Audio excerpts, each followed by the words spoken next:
Hi, good morning. Now I am with Dr. Alan Kumar, and Dr. Alan Kumar is the head of the department of liver transplant unit in Apollo Hospital, Chennai. So just tell Dr. Alan just about yourself something. Namaste, Minglaba. So thank you Ravindra ji for once again bringing me out to this very beautiful, wonderful place, the Inya Lake. It's a great place to start your day. You start your day with a lot of positivity, and I think health, as you all know, is the biggest wealth. And definitely I'm very happy to be here today. I am actually working in Apollo Hospitals, Chennai. We have a big team of liver transplant surgeons, physicians called the hepatologist, and also the intensive care specialists who are treating the patients in the ICU, and also specially trained nurses, physicians, physiotherapists, dietitians, who are all looking after liver patients only. So our department in Apollo Hospital Chennai is one of the best in the world, and that is about what I do. Okay, another thing, doctor, and can you explain what is that category 1 and 2, which patient can be get it, the donor, who will be the donor if someone need the liver transplant? I guess you are speaking about the relationship between the donor, the liver donor, and the patient who's a cirrhotic or a liver cancer patient who needs transplant. So basically the Indian government has formulated laws and regulations to identify and approve the donor who can donate for the patient. It does not say unrelated persons cannot donate, but definitely a donor who is doing it for financial reasons cannot do it. The government committee, authorizing committee, will not approve. So what we try to do is, from our counselors, the social counselors, and even myself, when I counsel the patients, we tell them very clearly that it is not possible to have an unrelated paid donor who is donating for money. But apart from that, if it is a genuine second degree relative, first degree relative is your father, mother, son, daughter, grandfather, grandson, granddaughter, and the second degree relative is beyond this relationship. And if these people are there, we need to prove certain things. One, prove the relationship by the kinship analysis, and if that matches, then it is not a problem at all. The authorizing committee will immediately approve it. And if the kinship analysis becomes difficult, like for a son-in-law to a father-in-law transplant, you will not have any kinship proof. So in those reasons, we have documentary evidence of taking their marriage certificates, the photos of them having been associated for several years. These are enough for the authorizing committee to give an approval, and we can definitely transplant in this category. Okay, my next question is that how to my viewer who will going to see this video, how to they can take care for their liver, so there is no need to have a liver transplant? Oh yeah, very important and very common question that everybody has today is about the liver, because liver diseases are increasing so much, especially in Myanmar also. There is a patient with a lot of hepatitis, alcohol related liver disease, and fatty liver. So because of this, it is very important to prevent liver disease. How do you do that? So we will consider these three reasons. First, the common problem of fatty liver. Fatty liver is because of your poor lifestyle, no activity and bad diet. You start taking a balanced diet, which means the calorie should be low, the rice, wheat, so that calorie should be less, and start taking more proteins and fibers and fresh fruits, vegetables. These are the important. So a balanced diet is what you need to take. And second, sometimes fasting is very important. If you can do 2 meals a day sometimes, or fast for a few days in a week, that also helps in cutting down the calorie and so removing all the fat from your liver.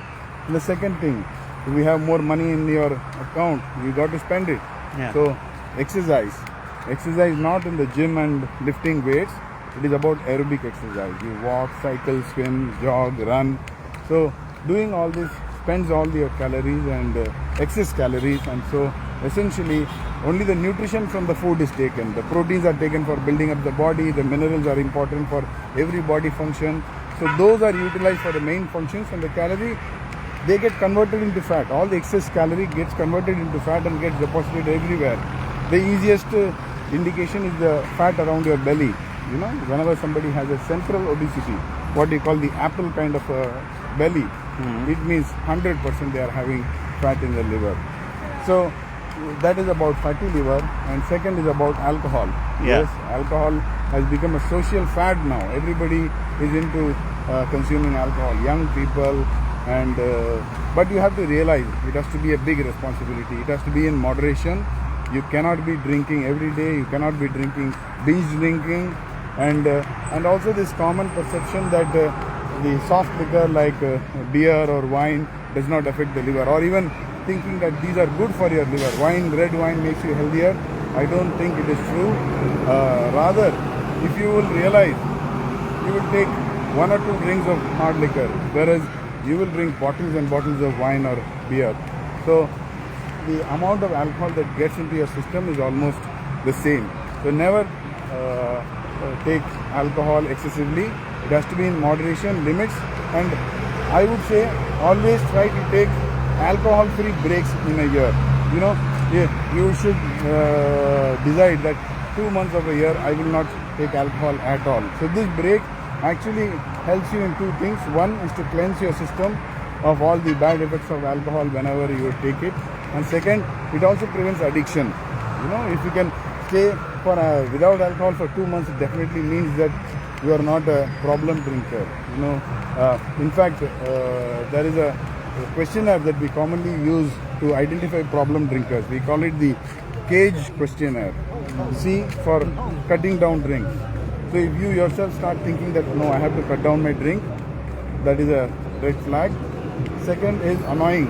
People start annoyingly criticizing you that you take excess alcohol, you need to stop, and it's annoying you. That is also a red flag. And 3, G, means guilty of drinking. You yourself feel, oh, why did I drink so much? I should stop. And last red flag is about eye opener. Some people have this habit of waking up with a drink. Okay. So if your answer is yes to any one of these 4 questions, you are already a problem drinker. So avoid drinks, and if at all, drink responsibly with a lot of limitation, then I think it is perfectly fine. And lastly, like we said, hepatitis. Yes, it is a big social problem in several countries, especially the Southeast Asian countries. But I can tell you, there is good news. One, because hepatitis B is completely preventable. You take the vaccine, 3 doses, it gives a lifelong immunity for a lot of people. So hepatitis B can be completely prevented. And for hepatitis C, we have curative medicines. You take these medicines for 2 months or 3 months, the hepatitis C virus in your body is gone. What better thing can you have? So these were the 2 important hepatitis viruses that cause damage, cause a lot of problems. So we have solution now. So definitely, if we take care of all these things and have a, like I said, an active lifestyle, like walking on the Inya Lake every day, which Mr. Ravindra does, I'm sure your liver is going to be healthy. Yeah.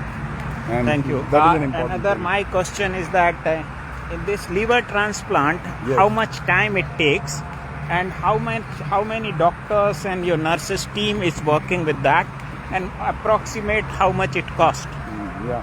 So when somebody tells me, oh, he's the liver transplant surgeon in Apollo, I always think of the huge team that I have, which helps me, which support me in doing it successfully. If you see on an average for a living donor transplant, there need to be at least 4 qualified, trained, experienced surgeons in every surgery. We need 2 anesthetists.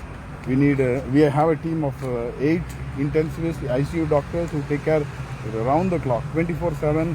There is a trained intensive doctor taking care of patients in the ICU, and not to forget the most important, nurses. There are 40 nurses in our ICU who are trained to take care of liver patients. There are 3 physiotherapists who actively rehabilitate our liver transplant patients. And finally, you need a strong hospital with a lot of good specialists. It is a specialty where Good morning. every specialty is important. Your transplant patient may run into problems with your heart, lungs, kidney.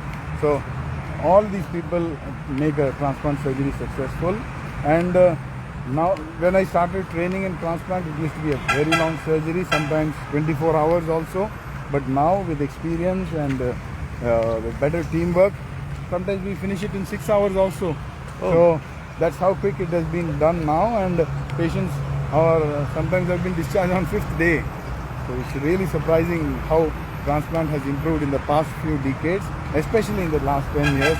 And in India, I think it's the best country in the world to have a liver transplant because one, the outcomes and the techniques are outpar anywhere in the world. We are even, I think, better than a lot of other countries.